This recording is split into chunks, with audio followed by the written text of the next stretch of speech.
बनाना था तो हमारे ही मुल्क का जो मुकुट है कश्मीर, उसकी वादियों से ये आवाज आती है कि अगर फिरदौस पर रुए जमीन नस्तो हमी नस्तो हमी नस्त, कि अगर दुनिया में कहीं जन्नत है तो माँ की वादी बोलती है कि हम ही हैं, हम ही। अल्लाह तो उसे अपनी निशानी बना लेता, स्विट्जरलैंड को अपनी निशानी बना लेता। इन दो छोटी छोटी पहाड़ियों को तूने अपनी निशानी बनाया क्यों? तो सुनो, फिर अक्ल ये कहती है कि तारीख में जाओ, फिर इन पहाड़ियों की हैसियत का पता चलेगा। तो सुनो, जब ये जमीन मुतजलजल थी तो अल्लाह ताला ने इस जमीन को साकित करने के लिए पहाड़ों को मिस्र कील ठोक दिया। आदम अलैहिस्सलाम इस दुनिया में तशरीफ लाए, आदम से आदमी हुआ, लेकिन ये इंसान जिसकी फितरत है ये जंगो जिदाल भी करता है, झगड़ा फसाद भी करता है और अपने अक्ल के तोते भी उड़ाता है, अपनी मर्जी के काम करता है। इस इंसान ने दुनिया में आने के बाद अपनी अक्ल के खुदा ढेर सारे बना लिए। अल्लाह ताला ने इस इंसान को मरदूद नहीं किया, कौम और कबीले और समाज में से किसी को चुन करके उसी को नबी और रसूल बनाया और उसके जरिए से इस इंसान की हिदायत की। जो लोग नबी के साथ हो गए वो कामयाब, लेकिन जिन्होंने नबियों के कहने को नहीं माना अल्लाह ने उन्हें मरदूद कर दिया। ये सिलसिला आदम अलैहिस्सलाम के बाद शीश अलैहिस्सलाम आए इंसान की हिदायत के लिए, फिर इदरीस अलैहिस्सलाम आए इंसानों की हिदायत के लिए, लेकिन फिर भी ये इंसान न संभला तो अल्लाह ताला ने नूह नजीउल्लाह को इस दुनिया में भेजा। हजरत नूह अलैहिस्सलाम जब इस दुनिया में तशरीफ लाए तो सबसे ज्यादा लंबी उम्र पाने वाली जात का नाम हजरत नूह अलैहिस्सलाम है। 1000 साल आपने अपनी कौम की हिदायत की, फिर भी वो नहीं माने, कुफ्र और शिर्क करते रहे, खता और भूल पे लगे रहे। तो नबी वो होता है जो डराने वाला भी होता है। तो फिर नबी ने अल्लाह के हुक्म से कौम को डराया कि देखो, अगर बाज नहीं आओगे तो जिस तनूर से तुम रोटी निकालते हो यहां से पानी निकलेगा। तनूर समझते हो कि नहीं? तंदूर समझते हो ना? रोटी पकाई जाती है ना, नान नान यहाँ बनती कि नहीं बनती? नहीं बनती। नान देखा है ना? अरे तो लोहरदगा और रांची में तो जरूर मिल जाएगी, अब पता नहीं यहाँ बनती, शादी ब्याह में बनती है, तो तंदूर में बनती है। अब इंसान की अक्ल तो ठहर गई का तंदूर से कैसे पानी निकलेगा? जहां आग वहां पानी कहां? मानने को तैयार नहीं। फिर अल्लाह ताला ने हज़रत नूह को फरमाया कि अब बस कश्ती बनाओ। तो नूह अलैहिस्सलाम ने अल्लाह से अर्जी लगाई कि अल्लाह मुझे कश्ती बनाना नहीं आता, मैं कश्ती बनाने का फन नहीं जानता। जो लकड़ी का काम करते हैं उसको आप लोग क्या कहते हैं? बढ़ई बोलते हैं। हाँ, तो बढ़ई का काम नहीं जानता। तो अल्लाह ताला ने नूह अलैहिस्सलाम से फरमाया कि नूह जाओ जंगल लकड़ियां काट के लाओ और उसके पटरे जोड़ते चले जाओ, जोड़ते चले जाओ, जोड़ते चले जाओ। उस वक्त तक जोड़ते रहना जब तक के वो आखिरी पटरा तुम्हें मिल न जाए जिसपे जनाबे मोहम्मद रसूलुल्लाह का नाम है। गर्ज के नूह अलैहिस्सलाम ने ये भी कर डाला, नाव भी तैयार हो गई। अब जब नाव तैयार हो गई तो आपने अपनी कौम से फिर फरमाया कि देखो तूफान आने वाला है, वही बचेगा जो मेरी कश्ती पे होगा। फिर भी कौम ने इनकार कर दिया, तो आपने चंद जोड़े जानवर के, हशरातुल अर्द के सब जोड़ों को उसमें पहुंचा दिया। जब कौम के अक्सर लोग नबी के कहने में ना आए, तो अब नबी ने सोचा कि चलो अपने घर वालों को ही कश्ती पे बैठाने की दावत दे दें। तो अपनी बीवी के पास गए। नबी की बीवी थी, गौर से सुनना भाई मेरे, नबी की बीवी है मगर नाफरमान थी। क्या थी? नाफरमान थी। हजरत नूह अलैहिस्सलाम ने इरशाद फरमाया कि ए मेरी बीवी, इस कश्ती पे सवार हो जाओ, तूफान आने वाला है, तबाही और बर्बादी आ जाएगी, कुछ ना बचेगा, वही बचेगा जो इस कश्ती पे सवार हो जाएगा। तो बीवी ने कहा मुझे ऐसी कश्ती पे नहीं बैठना है जिसकी नकेल ना हो। वो लोग रेगिस्तानी इलाके के थे ना, तो वहां ऊंट होता था, ऊंट की नाक में नकेल होती। कहा मुझे नहीं बैठना है, पहाड़ पे चली जाऊंगा। नबी ने फरमाया कोई पहाड़ नहीं बचेगा। लेकिन नाफरमान बीवी ने शौहर का कहना नहीं माना। कुछ औरतें होती है ना बड़ी नाफरमान। एक लतीफा भी यहाँ सुना दूं, फिर बात आगे बढ़ाता हूँ। एक औरत बड़ी नाफरमान थी और अक्सर बीवी से झगड़ करके मैके चली जाती थी। अब बीच में थी नदी, जब नाराज हो तो मैके। शौहर भी बड़ा परेशान बीवी से हो गया। इत्तेफाक से आ गया सैलाब, अभी जैसे हिमाचल में आया हुआ है ना? अरे हिमाचल में तो उड़ा दिया सब। कहते घर से निकलो, यहाँ से चले जाओ, अल्लाह ने उन्हीं को उड़ा दिया। समझ रहे हो ना? हाँ, तो उसकी लाठी में जो है आवाज नहीं होती है, समझे? तो साहब नाफरमान बीवी थी। अब आ गया सैलाब। शौहर ने कहा मौका बहुत अच्छा है, ये बहुत दिनों से गई भी नहीं है, तो मेरी बात तो ये मानती नहीं, मैं जो कहता हूँ उसको उल्टा ही करती है। तो आज इसको मशवरा दूंगा तो तुम मैके चली जा। सोच समझ के आया बीवी के पास, का बीवी बहुत दिन हो गए तुम मैके चली जाओ, मैके मत जाना। हाँ, मैके मत जाना। अगर मैके जाने की सोचोगी तो सैलाब आ गया है, अभी कुछ दिन और ठहर जाओ, मैके मत जाना। तो जैसे ही कहा मैके मत जाना, तो बीवी ने कहा मैं जाऊंगी।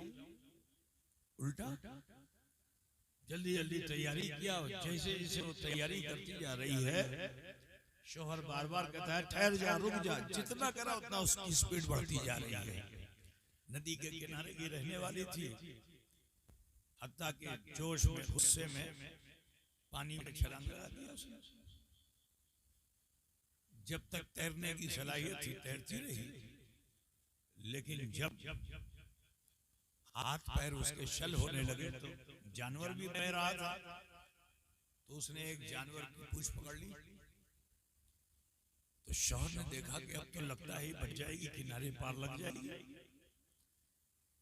तो फिर शौहर ने कहा देख जरा मजबूती से पकड़ना, धारा बहुत तेज है। तो आदत तो जानते हो क्या थी, जैसे ही कहा तो बीवी ने जवाब दिया नहीं पकड़ेंगे, जाओ। तो कुछ औरतें बड़ी नाफरमान होती हैं, जो ऐसी नाफरमानियां करती हैं, उसका नतीजा यही होता है ना? बहरहाल नूह अलैहिस्सलाम की बीवी का भी यही हाल। नबी की बीवी नाफरमान, आप पहाड़ पे चढ़ जाऊंगे, नहीं मानी बात। मायूस होकर हजरत नूह अलैहिस्सलाम वापस लौटे।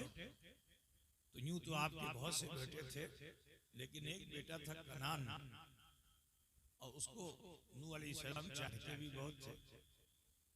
उसको जो छोटा बेटा होता है उसको माँ बाप ज्यादा चाहते हैं ना, तो नूह अलैहिस्सलाम उसको चाहते भी बहुत थे। तो कनान से आपने फरमाया कि बेटे कश्ती पे सवार हो जा। तो उसने भी इनकार कर दिया कि ना, मुझे ऐसी कश्ती पे नहीं सवार होना है जिसकी नकील ना हो, मैं पहाड़ पे चला जाऊंगा। तो नूह अलैहिस्सलाम ने फरमाया कोई पहाड़ नहीं बचेगा, वही बचेगा जो मेरी कश्ती पे होगा। लेकिन उसने भी नाफरमानी की। तो जब बीवी और बेटा नाफरमान होता है, गौर से सुनना भाई नवाडी डोली के लोगों, जब बीवी और बेटा, आज मैं बहुत इत्मीनान से तकरीर करने के मूड में हूँ, आवाज पे भी असर है, तो मैं चाहता हूँ इत्मीनान से बात करूँ ताकि कुछ बात आप तक पहुँच सके हैं। अल्लाह हिदायत की हमें तुम्हें तौफीक दे। जब बीवी और बेटे नाफरमान होते हैं तो अल्लाह ताला फिर परेशानियों में, दुश्वारियों में मुब्तला फरमाता है और कभी कभी तो अजाब नाजिल फरमा देता है। ठीक है, देखो नबी की बीवी नाफरमान हुई, नबी का बेटा नाफरमान हुआ, अल्लाह ताला ने उसी तनूर से पानी को जाहिर किया और वो पानी इतना चढ़ा, इतना चढ़ा, इतना चढ़ा कि कोई पहाड़ नहीं बचा। पूरी दुनिया तौबाला हो गई, परलय आ गया, परलय आ गया। ये तूफान नूह जो था, जब पूरी दुनिया में गया तो मक्का भी पहुंचा होगा कि नहीं पहुंचा होगा? बोलो भाई, मक्का भी पहुंचा, मक्के में खाने काबा के पास भी पहुंचा। तूफान नूह की लहरें थी कि जो मुसलसल दीवारे काबा पे, मैं तो नहीं कह रहा हूं कि चोट पहुंचा रही थी, मैं तो यही कहूंगा कि वो उसे चूम रही थी, वो उसे चूम रही थी। लेकिन थोड़ी देर में मिट्टी और गारे का वो काबा जिसे आदम ने बनाया था, पानी में घुल मिल गया। मगर आदम अलैहिस्सलाम ने उस काबे में एक पत्थर को नस्ब किया था जिसका नाम है हजरे अस्वद। क्या नाम है? हजरे अस्वद। ये जन्नती पत्थर है, ये ऐसा पत्थर है कि इसने मोहब्बत कर ली आदम अलैहिस्सलाम से, तो जन्नत की राहत को छोड़ दिया, दुनिया की कुल्फत को बर्दाश्त कर लिया और पीछे पीछे चला आया था। तो आदम अलैहिस्सलाम ने उसको उठाया और उठा के काबे से लगा दिया, काबे से लगा दिया। अजीजों, ये पत्थर जो था वो जन्नत का था, और जन्नत का ये पत्थर, जन्नत के पत्थर की ये खूबी है कि ये पानी में डूब नहीं सकता और आग से जल नहीं सकता। तो तूफान नूह के हटकोलों में जो ऊपर नीचे हो रहा था, ऊपर नीचे हो रहा था, ऊपर नीचे हो रहा था, अनकरीब था कि ये वादी मक्का से तूफान नूह के हटकोलों से निकल जाता कि वहीं पे एक पहाड़ है, आज भी मौजूद है। उस पहाड़ का नाम है जबले अबी कुबैस। क्या नाम है? याद रखोगे ना? अभी भी है। यूं तो सारे पहाड़ों को काट डाला, बड़ी बड़ी कॉलोनियां, बड़ी बड़ी बिल्डिंगें बना दी, लेकिन ये जबले अबी कुबैस अभी भी मौजूद है। इस जबले अबी कुबैस ने देखा कि मेरा ये हमजिन्स पत्थर, जिसका एहतराम नबी करें, जिसका एहतराम रसूल करें, जिसका एहतराम वली करें, जो आता है वो इस पत्थर को चूमता है। ये मोहतरम पत्थर है, अगरचे मुझे किसी ने नहीं चूमा, लेकिन इस पत्थर को चूमा तो उसे रश्क आया, उसे रश्क आया कि मेरा हमजिन्स पत्थर है, इसकी तो इज्जत है, तो इज्जत वाले के साथ रहना चाहिए, विकार वाले के साथ रहना चाहिए। तो उसने उस पत्थर को जो ऊपर नीचे हो रहा था हजकोलों में, पहाड़ ने अपना सीना खोल दिया। जैसे ही पत्थर नीचे की तरफ आया, पहाड़ ने अपना मुंह बंद कर लिया। अब तूफान नूह की लहरें हैं कि मुसलसल उस जबले अबी कुबैस से टकरा रही हैं, और वहां से एक आवाज आ रही है कि ए जबले अबी कुबैस, ये पत्थर हमें दे, हम इसे लेके जाएंगे। तो जबले अबी कुबैस ने भी जवाब दिया, हरगिज़ नहीं हो सकता, मुझे इससे मोहब्बत है, मैंने इसे अपने सीने में जगह दे दी है। अब तेरे हर थपेड़े बर्दाश्त कर लूंगा, तेरी हर चोट को बर्दाश्त कर लूंगा, लेकिन जिसे मैंने अपने सीने में जगह दे दी है वो मेरे सीने से निकल जाए, ये हो नहीं सकता। जानते हो तूफान नूह ने फिर आवाज दी, कहा जो थोड़े बहुत घास फूस तेरे ऊपर है लिबास की सूरत में, इतनी ठोकर लगाऊंगा, इतनी ठोकर लगाऊंगा कि तेरा लिबास तार तार हो जाएगा। कहा मंजूर है। कहा और चोट पहुंचाऊंगा, मौत के घाट उतर जाएगा, ग्रेनेड बन जाएगा। कहा मंजूर है, मरना मंजूर है, लेकिन महबूब को सीने से निकालना मंजूर नहीं है। बिरादरान मिल्लत इस्लामिया, तूफान नूह आया और आके चला गया, लेकिन सुनो उसी जबले अबी कुबैस के दामन को थामने वाली दो छोटी छोटी पहाड़ियां हैं जिनका नाम सफा और मरवा है। ये भी तूफान नूह का मुकाबला करती हैं। इन्होंने भी यही कहा कि तूफान नूह, हम तेरा हर जुल्म और जबर बर्दाश्त करेंगे, लेकिन जिसके दामन को हमने थामा है इसे हम छोड़ नहीं सकते, इसे हम छोड़ नहीं सकते हैं। हत्ता कि इन दो छोटी छोटी पहाड़ियों की कुर्बानियां अल्लाह को पसंद आ गई।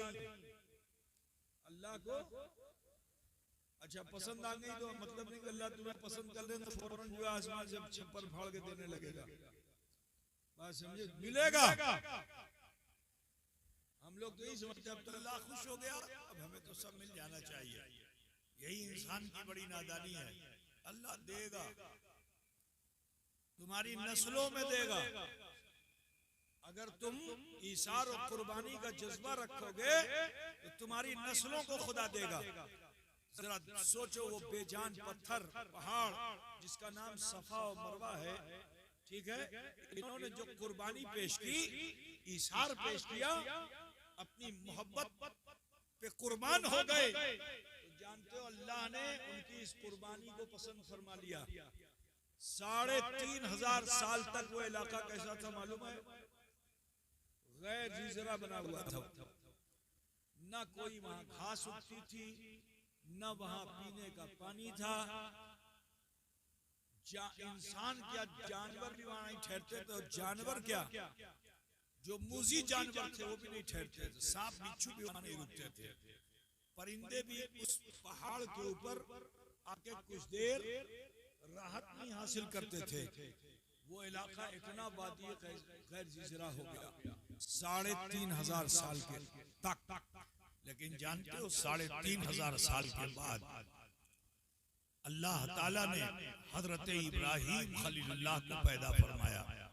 इब्राहिम खलीलुल्लाह दावत हक पेश करने में तमाम आराम और मुश्किलात का सामना करते हुए नारे नमरूज से गुजरे और पूरी दुनिया में आपकी शोहरत हुई। वो इब्राहिम खलीलुल्लाह, जरा ख्याल कीजिए, वो इब्राहिम खलीलुल्लाह कि जो आग में गए तो आग गुलजार हो गई, हत्ता कि अपने एक अजीज रिश्तेदार की बेटी से आपने शादी की जिनका नाम सारा, ठीक है, बुढ़े हो गए मगर औलाद नहीं हुई। आज 2-4 साल में तो सास कहती है कि अब भाई देखो बहू को बच्चा नहीं हुआ है तो अपने बेटे से कहते उसको तिलाक दे दो। अल्लाह की जात पर यकीन नहीं आज मुसलमान को, मुसलमान, ठीक है। इब्राहिम खलीलुल्लाह ओवरेज हो चुके, हजरत सारा भी ओवरेज हो चुकी हैं, औलाद नहीं।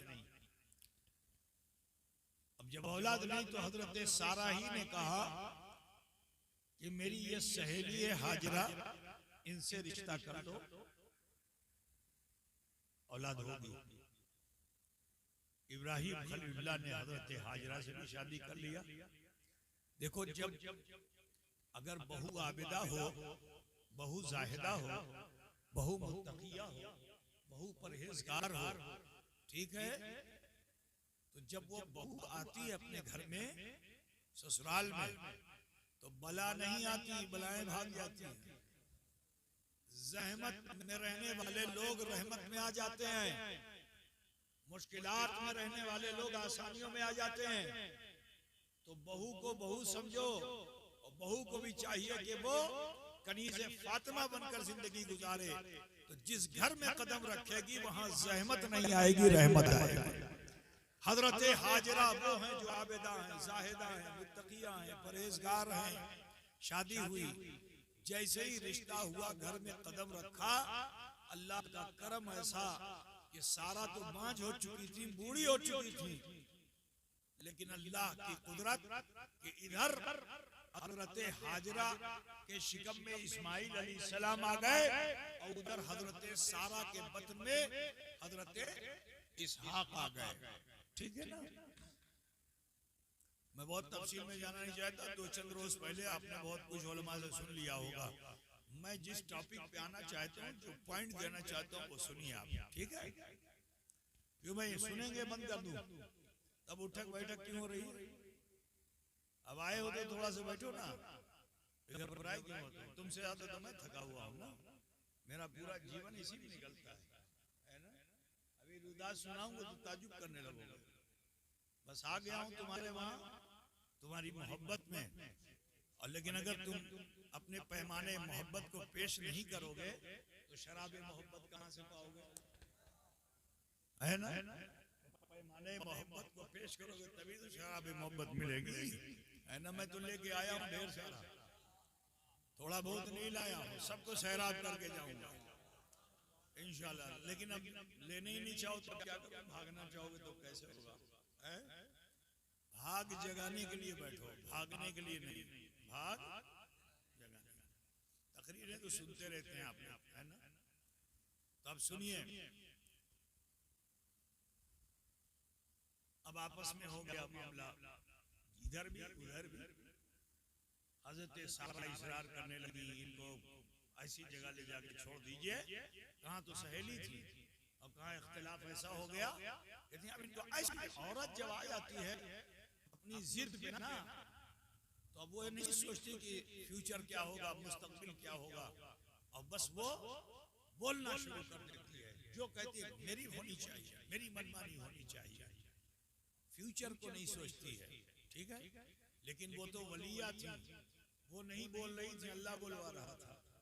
मैं तो यही कहूंगा, लेकिन हमारे लिए हिदायत है, वो नहीं बोल रही थी। अल्लाह मन काना लिल्लाहि काना अल्लाहु लहू, जो अल्लाह के लिए हो जाता है अल्लाह उसके लिए हो जाता है। तो अजीजों, हजरत सारा के ले जाओ ऐसी जगह पे छोड़ो जहाँ सब्जा भी नहीं होता है, वादी कैसे। लेकिन नबी बीवी के कहने में नहीं आते, हम नबी बीवी के कहने में आते हैं। बात समझे ना, हम सभी बीवी के कहने में आ जाते हैं, लेकिन नबी बीवी के कहने में नहीं आते, नबी अल्लाह के कहने में होते हैं। ठीक है ना। यहाँ तक कि अल्लाह का हुक्म हो गया कि अपनी बीवी और बेटे को ले जाओ और वादी ग़ज़ीज़रा में छोड़ दो। मुख्तसर ये कि कहाँ बैतुल मुक़द्दस है, जानते हैं आप लोग ना? बैतुल मुक़द्दस का नाम सुना है? कितने लोगों ने सुना? जरा हाथ उठा के बताएं, कहाँ है? मालूम है कहाँ है? कहाँ है? फिलिस्तीन में है, माशाअल्लाह। फिलिस्तीन, अभी उसको इजराइल बोलते हैं ना। तो फिलिस्तीन अब एक अलग हिस्सा बन गया है और इजराइल एक अलग हिस्सा बन गया, जहाँ बैतुल मुक़द्दस है। हजरत इब्राहिम खलीलुल्लाह वहाँ थे। अब वहाँ से आपने सफर फरमाया बीवी को लेके, बीवी से फरमाया सुनो। अब देखिए बीवी से क्या फरमाया? अल्लाह का हुक्म है कि मैं तुम्हें ऐसी जगह पे छोड़ दूं जो जगह वादी ग़ज़ीज़रा हो।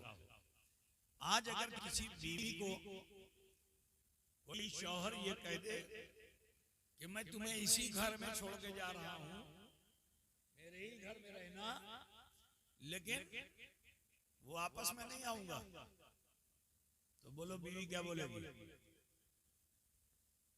जन्नत निशा मकान छोड़ के दे दो उसे, और ये कहो कि भाई यहीं तुम्हें रहना है, अब अल्लाह भरोसे रहना, मैं नहीं आने वाला। तो बोलो बीवी, सीधी शादी शरीफ बीवी लड़ने पे आमादा होगी कि नहीं होगी? बोलिए, झगड़ने पे आमादा होगी कि नहीं होगी? लेकिन सुनो, सैयदा हाजरा से जब इब्राहिम खलीलुल्लाह ने ये फरमाया कि अल्लाह का हुक्म है, तो कुरान के सिपारे पढ़िए तो पता चलेगा कि हजरत हाजरा ने फरमाया कि फिर देर मत कीजिए, जल्दी कीजिए, आप मुझे साबिर भी पाएंगे और शाकिर भी पाएंगे। देखो बीवी का रंग बदला हुआ है। नूह अलैहिस्सलाम की बीवी नाफरमान, इब्राहिम अलैहिस्सलाम की बीवी फरमाबरदार, शौहर के हुक्म को मानने वाली। गौर से सुनना, तुम भी सुनो, तुम्हारी बीवियां भी सुने, माँ बहन बेटियां भी सुने। आज की दावत जो उन्हीं के लिए है, आप सबके लिए सुनिए। देखो हजरते हाजरा ने क्या कहा, जल्दी कीजिए, आप मुझे साबिर और शाकिर पाएंगे। सफर हुआ तो मुल्क शाम के किसी खित्ते अरब की कोई वादी हिजरा ढूंढ लेते, वहीं छोड़ के चले आते। मेरी बात को गौर से सुनिएगा भाई मेरे। अभी जो लोग हज करने गए हैं या जा चुके हैं, उन्हें मालूम है कि मक्के से मदीने के रास्ते में भी बहुत सूखे सूखे पहाड़ है। वो रास्ता आगे शाम को जाता है। आप 500 किलोमीटर का सफर करते हो, रास्ते में आपको बहुत सी सूखी पहाड़ियां मिलती, वादियां मिलती हैं, वहीं छोड़ देते। बोलिए, वहीं छोड़ देते। लेकिन मैं ये बताना चाहता हूं कि नबी वो होता है जो गैब की खबरें दिया करता है, गैब को जाना करता है। किसी सूखे पहाड़ सूखी वादी में नहीं छोड़ा, चलते चलते 2100 मील का सफर कर डाला। कितना जी, और पहुंच गए कहां, जहां आज मक्का है। उस चौराहे पे पहुंचे जहां काबा है। फरमाते हैं मैं ये देख रहा हूं कि ये वही जगह है जहां अल्लाह ने तुम्हें ठहरने का हुक्म दिया है। तो हजरत हाजरा ने फिर भी एहतजाज नहीं किया। हजरत हाजरा ने फिर भी एहतजाज नहीं किया, यही कहा कि आप मुझे साबिर और शाकिर पाएंगे। हजरत इब्राहिम खलीलुल्लाह के पास कुछ तोशा था, खजूरों का, खजूरें थी और कुछ पानी था। बीवी को दिया और फी अमानिल्लाह रुखसत। 2 दिन गुजरे, 3 दिन गुजरे, खजूरें खत्म, पानी खत्म। इस्माइल ज़बीहुल्लाह के होठों पे पपड़ियां पड़ने लगी। प्यास की शिद्दत से जाबलब है, माँ बेचैन और बेकरार है। माँ बेचैन और बेकरार है, क्या करें क्या ना करें। अचानक दिल में ख्याल आया कि चलो इसी सफा और मरवा पे चल के देखते हैं, कहीं कुछ तो मिल जाए। सफा के उस तरफ रास्ता था मुसाफिरों को गुजरने का। आज भी जिसे शारे इब्राहिम कहा जाता है, ये सफा के उस तरफ है। तो ये पुराना रास्ता था, इधर से मुसाफिर गुजरते थे। तो हजरत हाजरा ने सोचा कि चलो सफा पे चलूंगी तो वहां से खड़े होकर देखूंगी कोई काफिला गुजरेगा तो उससे पानी मांगूंगी। बड़ी देर तक सफा पे खड़ी रही मगर कोई काफिला नहीं गुजरा। तो फिर सोचा कि चलो मरवा की तरफ चलती हूँ, शायद इधर कोई पानी मिल जाए। इस तरह आपने 60 चक्कर लगाए। कितने? चप्पे चप्पे पे कदम पड़ गया। ठीक है, चप्पे चप्पे पे कदम। लेकिन यहाँ 2 चीजें मेरे जहन में आ रही जो मैं आपके सामने रखना चाहता हूँ कि अल्लाह को अगर निशानी बनाना था तो इब्राहिम खलीलुल्लाह तो नबी थे, निस्बत से ही निशानी बनाना था। तो जब यहाँ तक इब्राहिम आ गए थे, अल्लाह ताला इल्हाम फरमा देता, वही नाजिल फरमा देता कि इब्राहिम, मैंने इन 2 छोटी पहाड़ियों को चुना है, इस पे तुम अपना कदम रख दो ताकि तुम्हारी निस्बत जब इस पहाड़ को मिल जाए तो मैं इसे अपनी निशानी बना दूं। तो मैं इसे, लेकिन अल्लाह ताला नबी के कदम को वहां पहुंचने नहीं दे रहा है, वहां पहुंचने नहीं दे रहा है। इब्राहिम को वापस कर दिया। और दूसरी के बाद जो जहन में आती है कि इस्माइल ज़बीहुल्लाह को, जिसे 2100 मील हजरत हाजरा ने कभी अपने जिस्म से जुदा नहीं किया, कभी गोद में रखा, कभी पीठ पे बांधा। हैरत है कि शौहर भी नहीं है, तन्हा बच्चे को जमीन पे लेटा दिया। वजह क्या है? तो मेरा विजदान ये कहता है वजह ये है कि अल्लाह होने वाले नबी का कदम भी उस पहाड़ी पे जाने नहीं देना चाहता, क्योंकि अल्लाह जमाने को ये बताना चाहता है कि नबी का भी मुकाम है और वली का भी मुकाम है। वली के कदम से दीन की निशानी बनती है और नबी के कदम से दीन का निशान बनता है।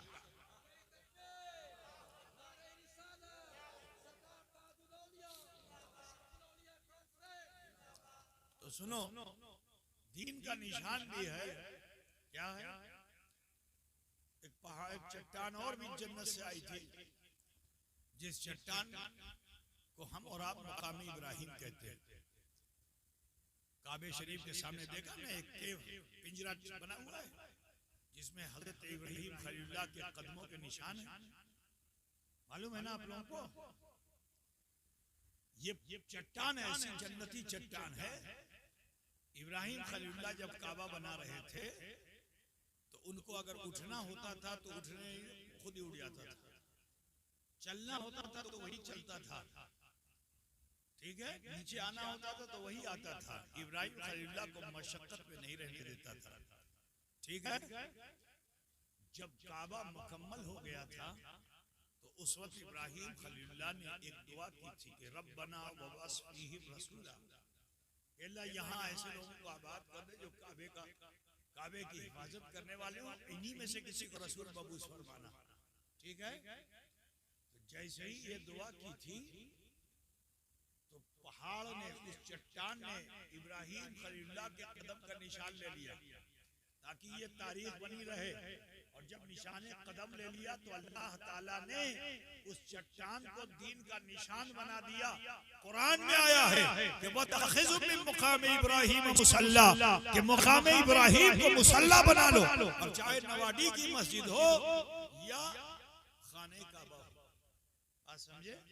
वतखिज़ु मिन मुकाम इब्राहिम मुसल्ला। तो सुनो, हजरत हाजरा अब सफा और मरवा पे दौड़ रही हैं, सफा और मरवा पे दौड़ रही हैं।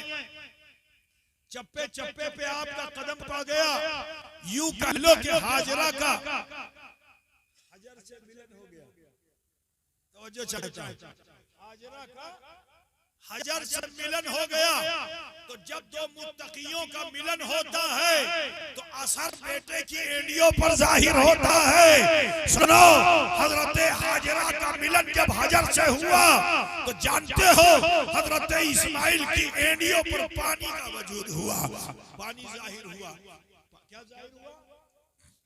देखो, पानी वहां भी जाहिर हुआ था, याद रखना, पानी वहां भी जाहिर हुआ जहां नाफरमान बीवी थी, नाफरमान बेटा था, पानी वहां भी जाहिर हुआ, लेकिन वो पानी अजाब बन गया। लेकिन यहाँ फरमा बरदार बीवी है, फरमा बरदार बेटा है, तो यहाँ भी पानी जाहिर हुआ, लेकिन ये पानी अजाब नहीं बना।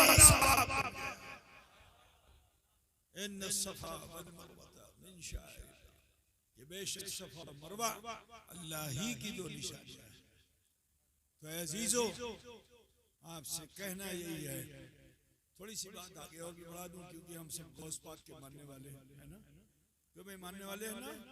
आज उठा के बताओ ना, बहुत देर कर रहे हो, नहीं मानने वाले? गौस पाक को जो नहीं मानेगा उसकी दुनिया बनेगी ना आखिरत बनेगी। सुनो, ये हम अपने लिए सबक, ये हमारे लिए सबक हो, हमारी नस्लों के लिए सबक हो। देखो, हजर का हाजरा से मिलन हुआ, इस्माइल की एडियो पर असर जाहिर हुआ। आओ देखो, हजरत गौसे आजम के वालिद का नाम क्या है? अबू सालेह मूसा जंगी दोस्त। क्या नाम है? अरे बोलो ना भाई मेरे। अबू सालेह मूसा जंगी दोस्त। और आपके माँ का नाम क्या है? उम्मुल खैर सैयदा फातिमा। क्या? एक खैर की माँ है, एक सालेह के बाप। ठीक, उम्मुल खैर और अबू सालेह। अब जब इन दो मुत्तकियों का मिलन हुआ तो मैंने जो कहा कि माँ बाप की खूबियों का असर औलाद में होता है। वो देखो कि उम्मुल खैर सैयदा फातिमा का जब अबू साले मूसा जंगी दोस्त से मिलन हुआ, रिश्ता हुआ, ये दो मुत्तकी जब आपस में मिले तो अब्दुल कादिर का वजूद हुआ, और जब अब्दुल कादिर का वजूद हुआ तो अल्लाह ने इनकी एड़ियों पर भी असर जाहिर किया कि बगदाद की मस्जिद में खड़े होकर के आपने ऐलान किया कि कदमी हाज़ही अला रक़बते कुल्ले वलील्लाह, कि मेरा ये कदम तमाम वलियों के कदम।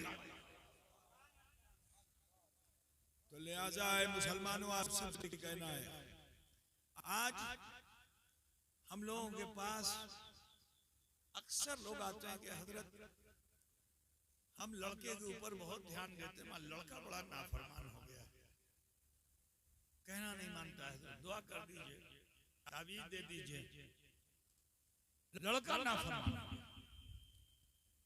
अजीजों, लड़का क्यों नाफरमान हुआ, कभी उस पर आपने गौर किया?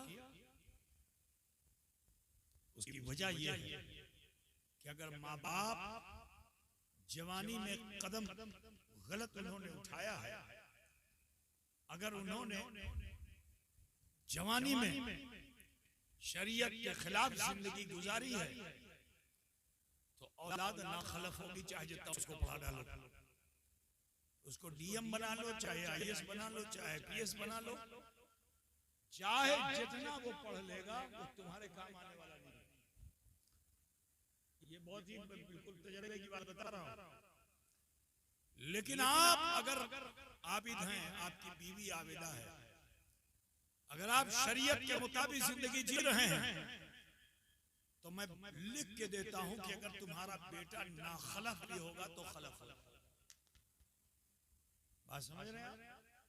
तो जरूरत इस चीज की है कि बच्चों को सुधारने से पहले हम खुद सुधरें। हम अपने बच्चों को सुधारने में लगे हुए, खुद सुधरे हुए नहीं है। खुद अपने बच्चों को भी मालूम है, अब कर्जा लेके आया, घर में लेटा हुआ था कि बनिया आ गया कर्जा लेने के लिए दरवाजे पर। तो बच्चे से पूछा, अब्बा हैं? हाँ हैं। जाओ बुला बुलाओ।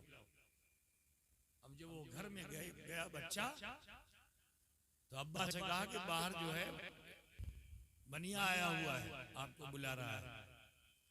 जैसे ही बनिया का नाम सुना ना, सांस ऊपर की ऊपर, नीचे की नीचे, कुछ देर तो चुपचाप रहा, उसके बाद कहता है अच्छा जाओ, जाके उससे कह दो कि अब्बा घर में नहीं है।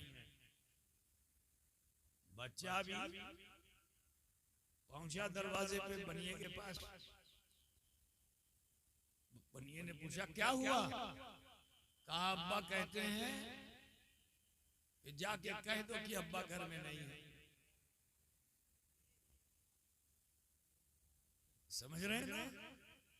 गैर मुहज्जब तो आपने बनाया, अनकल्चर्ड आपने बनाया, अनसिविलाइज्ड आपने बनाया। अगर हम और आप सुधर जाएं तो हमारी औलादें जरूर सुधरेंगी। तो लिहाजा आप सबसे कहना है, अपनी इस्लाह कीजिए, अपने को दुरुस्त कीजिए। उसके लिए ये जरूरी नहीं कि अब तो बुरे हो गए क्या होगा, नहीं मेरे प्यारे, तुम जब से सुधर जाओ तुम्हारी औलाद सुधर जाएगी। कोई तावीज की जरूरत नहीं है। तुम अपने नाखलफ औलाद को लौटाना चाहते हो कि वो तुम्हारे पैरों पर लाठियां न मारे, कदम चूमे, मुतियो फरमाबरदार हो जाए, तो तुम अपने रब के फरमाबरदार हो, तुम अपने रब के मुतियो फरमाबरदार हो जाओ। ठीक है भाई मेरे?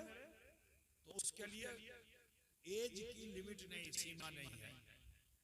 बस जब ये एहसास हो जाए कि वो गलती पे नहीं, उससे पहले मैं गलती पे हूँ, मेरा बेटा गलती पे नहीं, उससे पहले मैं गलती पे हूँ, तो मेरे नबी फरमाते हैं कि तूबू क़ब्ल अन तमूतू, तौबा कर लो इससे पहले कि मौत आ जाए। बड़े से बड़े गुनाह, बड़ी से बड़ी खताएं अल्लाह माफ कर देता है। तुम सुधर जाओगे, तुम्हारी औलादें सुधरेंगी। और सुनो, तुम्हारे सुधरने का फायदा तुम्हारी नस्ल में नहीं, नस्लों में होगा। ये कुरान कह रहा है। थोड़ी सी बात और बढ़ा दूं, बोलिए भाई। तुम अगर सुधर जाओगे बेटा सुधरेगा अपने लिए, लेकिन तुम अगर सुधरोगे तो तुम्हारे सुधार का असर जो है तुम्हारी नस्लों में ट्रांसफर होगा। ये कुरान कह रहा है, मैं अपनी तरफ से नहीं बोल रहा हूं। मूसा अलैहिस्सलाम का नाम सुना आप लोगों ने? कलीमुल्लाह, ठीक है। हजरत खिद्र से मुलाकात हो गई तो हजरत खिद्र से आपने कहा हमें कुछ शिक्षा चाहिए, एजुकेशन चाहिए। तो हजरत खिद्र ने फरमाया कि भाई देखो, आप कलीमुल्लाह हो, कलाम बहुत करते हो, मेरे साथ चलना है तो चुपचाप सफर करना, सीरू फिलहाल जमीन की सैर करो। तो जमीन की सैर करने में अल्लाह की रहमतें मिलती हैं। वब्तगू मिन रहमतिल्लाह, अल्लाह की रहमतों को तलाश करो। तो जमीन की सैर करना भी जरूरी है, गुफा में बैठ कर रहना जरूरी नहीं, ठीक है ना? अब मूसा अलैहिस्सलाम चले जब, तो बहुत से वाकयात हुए, जगह जगह पूछा। एक जगह पे हजरत खिद्र अलैहिस्सलाम एक गिरती हुई दीवार को संभालने के लिए अपनी पीठ लगा रहे, दीवार गिरने जा रही थी। खिद्र अलैहिस्सलाम दौड़ के गए और जाकर के अपनी पीठ को लगा दिया। मूसा अलैहिस्सलाम ने ये मंजर जो देखा तो फरमाया, ए खिद्र ये क्या करते हो? तो हजरत खिद्र ने फरमाया कि मैं इस दीवार को सीधा करूंगा। तो मूसा कलीमुल्लाह तो सवाल पे सवाल करने वाले, तो फिर फरमाया क्यों करते हैं, इस दीवार को क्यों सीधा करते हैं? What is the cause of this matter? तो कहा इसलिए सीधा कर रहा हूं कि वकाना अबूहुमा सालिहा, इस दीवार के नीचे माल रखा हुआ दफन है, माल दफन है। अगर ये दीवार गिर जाती तो लोग उसका माल उठा ले जाते, जो यतीम का माल है। इनके माँ बाप साले थे, तो उलमा से पूछिए कि इसकी तफसीर में उलमा फरमाते हैं कि 16 पुश्त ऊपर, कितना? 16। तुम अपना शजरा भी नहीं गिन पाओगे शायद, है ना? कि अगर तुमसे कहा जाए चलो ठीक है तुम अपना शजरा बताओ कहां तक पहुंचते हो तुम, तो परदादा लकड़दादा तक पहुंचोगे, बहुत पुराना कागज निकाल करके तो यहीं तक पहुंचोगे, है ना? उसके बाद क्या होगा? तो क्या होगा? अब्बा दादा परदादा लकड़दादा, अब उसके बाद क्या करोगे? खत्म। बहुत ज्यादा तो उसमें छकड़ फकड़ लगा करके एक और बढ़ा दोगे, है ना? इसके बाद तो नहीं बढ़ा पाओगे। सोचो जरा, 16 पुश्त पहले कोई नेक था। ख्याल कीजिए मुसलमानों कि 16 पुश्त पहले कोई नेक था, मियाँ भी नेक, बीवी भी नेक। तो मियाँ बीवी की नेकी का फायदा नस्लन बादा नस्ल ट्रांसफर हो रहा है। यहाँ तक कि वो माल जो इस दीवार के नीचे मदफून है वो यतीम का माल है, उसका बाप भी मर चुका है, लेकिन अल्लाह ताला उसका भी मुहाफिज है। तो अगर आप नेकियां करते हो तो मर जाते हो तुम, अपना अमल अपने साथ तो नहीं ले जा पाते हो, ठीक है ना? लेकिन तुम्हारी जो नेकियां होती हैं वो तुम्हारी जनरेशन में ट्रांसफर होती हैं, ठीक है ना? तो लिहाजा अजीज आपसे कहना है कि अपने अंदर सुधार पैदा कीजिए, तबीयत का जीना छोड़िए, शरीयत को अख्तियार कीजिए। चाहते हैं कि तुम्हारी औलाद दुरुस्त हो जाए, सही हो जाए, तो उसके लिए जरूरी ये है कि तुम फौरन अपने बारे में सोचो, गौर करो, कहां कहां कब कब मैंने कौन कौन सी गलती की है। जब सोचोगे, गौर करोगे, तो बचपन की खता, जवानी का जुर्म, बुढ़ापे का गुनाह सब याद आने लगेगा। शर्मिंदा हो जाओ कि मैंने इतनी खताएं की, बच्चे ने तो एक ही खता की, मैं नाराज हूं, ठीक है, मैंने तो इतनी खताएं की हैं। अपने रब से माफी के तलबगार हो जाओ। अरहमुर राहिमीन है कि पहाड़ के बोझ के बराबर भी अगर गुनाह होंगे तो अल्लाह उसे माफ फरमा देगा। बोलिए भाई, हम सब बहुत अच्छे और सच्चे हैं, हमसे तुमसे सबसे बहुत खताएं हुई हैं, ठीक? दूसरों की खता पे हम नजर रखते हैं, अपनी औलाद की खता पे नजर रखते हैं, अपनी खता पे नजर नहीं रखते। जरूरत इस चीज की है कि हम अपनी खता और गलती पे नजर रखें और अपनी इस्लाह करें, अपने को दुरुस्त करें और फिर जो वादा कर ले उस वादे पर कायम रहें, क्योंकि अल मोमिनो इज़ा वादा वफा, मोमिन वही होता है जो इफ़ाए अहद करता है। तो लिहाजा आओ आज की इस बज़्म में हम और आप मिल करके अपना मुहासबा करें, ठीक, और थोड़ी देर का मुराकबा करें। हर खानका, हर सिलसिला ये दो दावत जरूर देता है, मुहासबा और मुराकबा।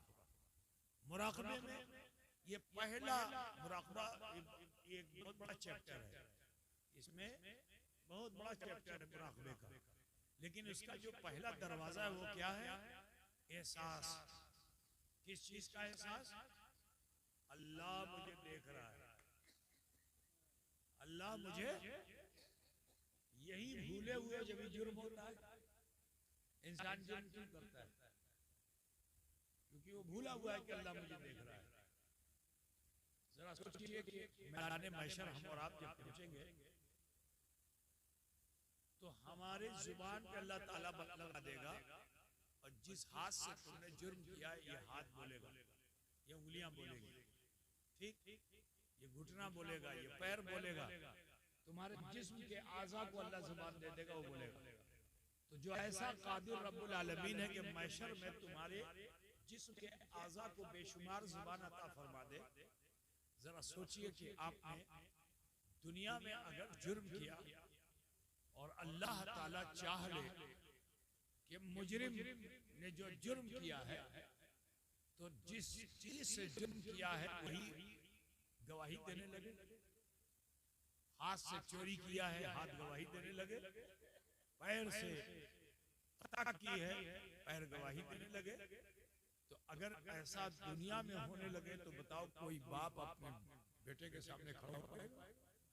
कोई बेटा अपने बाप के पास, कोई भाई अपनी बहन के सामने, कोई बहन अपने भाई के सामने, कोई माँ अपनी बेटी के सामने खड़ी हो पाएगी? बाजार में निकले तो भी बज रही है उंगली, चोर है, चोर है, चोर है।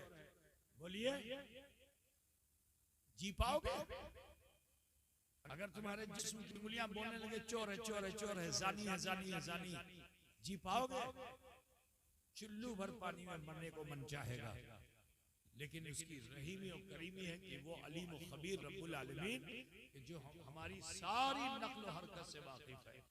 लेकिन उसकी एक सिफत ये कि वो सत्तार है, उसने हमारे तुम्हारे ऐबों को छुपा रखा है, हमारी खताओं को, ऐबों को छुपा रखा है। बड़ा रहीम और करीम परवरदिगार है कि उसने अपनी एक सिफत ही रखी है, सत्तारी। तो सिफत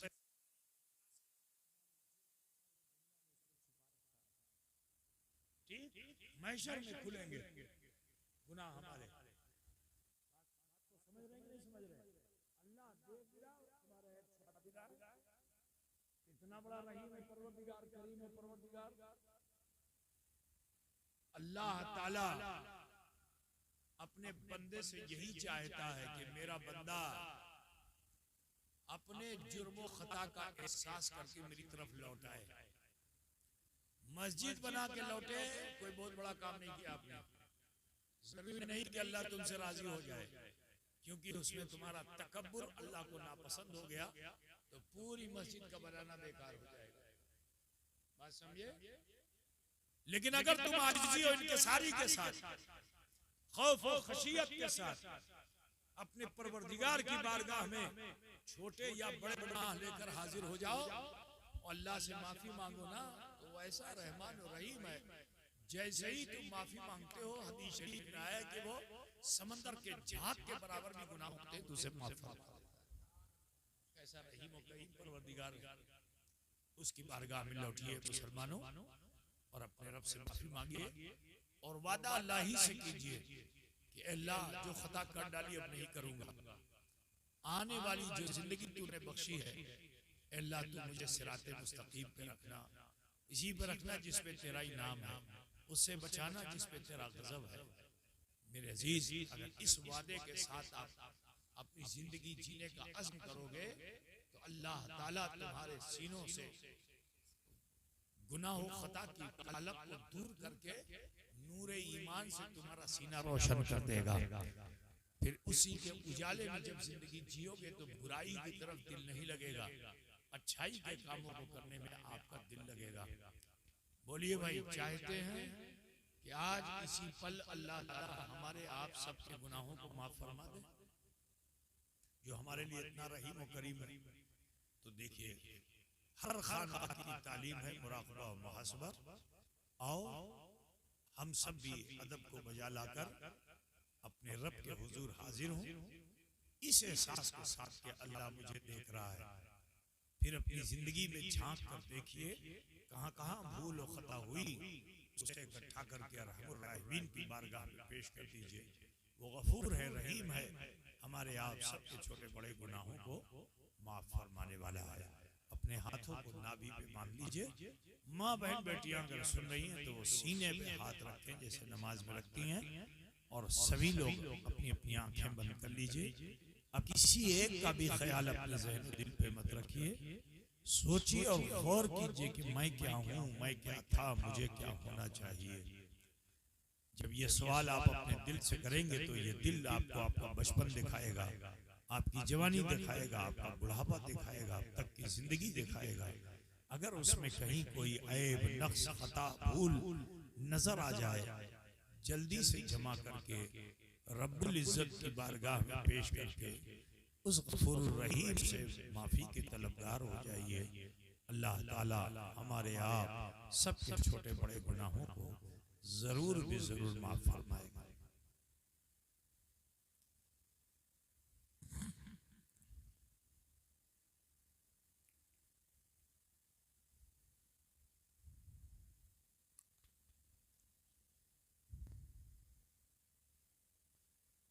पढ़ें जैसे मैं पढ़ता हूँ। बिस्मिल्लाहिर्रहमानिर्रहीम। ला इलाहा इल्लल्लाह मुहम्मदुर रसूलुल्लाह। अल्लाह ही माबूद है, मुहम्मदुर रसूलुल्लाह सल्लल्लाहु अलैहि वसल्लम अल्लाह के सच्चे रसूल हैं। अस्तगफिरुल्लाह रब्बी मिन कुल्लि ज़म्बिन व अतूबु इलैह। ऐ अल्लाह, तेरी बारगाह में सच्चे दिल से सब छोटे बड़े गुनाहों से हम तौबा करते हैं और हम वसीला चाहते हैं तेरे महबूब सैयद आलम नूर मुजस्सम अहमद मुश्तबा मोहम्मद मुस्तफ़ा सल्लल्लाहु अलैहि वसल्लम का ये मुख्तसर से लम्हात जो हमें आपको मिले, जिसमें हमने इस्तग़फ़ार किया, अल्लाह से माफ़ी के तलबगार हुए। मेरे कहने के मुताबिक नहीं, रसूल पाक के फरमान के मुताबिक हम और आप ऐसे हो चुके हैं जैसे माँ के पेट से पैदा होने वाला बच्चा होता है। अब ज़रूरी यह है कि अपनी आने वाली ज़िंदगी को बेहतर बनाइए, गलत कामों से अपने आप को बचाइए, नेक अमल कीजिए। इंशाअल्लाह ताला अगर इस अज़्म और इरादे पे आप कायम हो जाएंगे तो आपकी दुनिया भी अच्छी होगी, आपकी आखिरत भी बेहतर होगी। दुआ करता हूँ अल्लाह ताला हमें आप सबको अमले खैर की तौफीक रफ़ीक अता फरमाए। बस इन्हीं कलिमात पे मैं अपनी गुफ्तगू को ख़त्म करना चाहूँगा। व आखिर दावाना अनिल हम्दुलिल्लाहि रब्बिल आलमीन। अस्सलामु अलैकुम।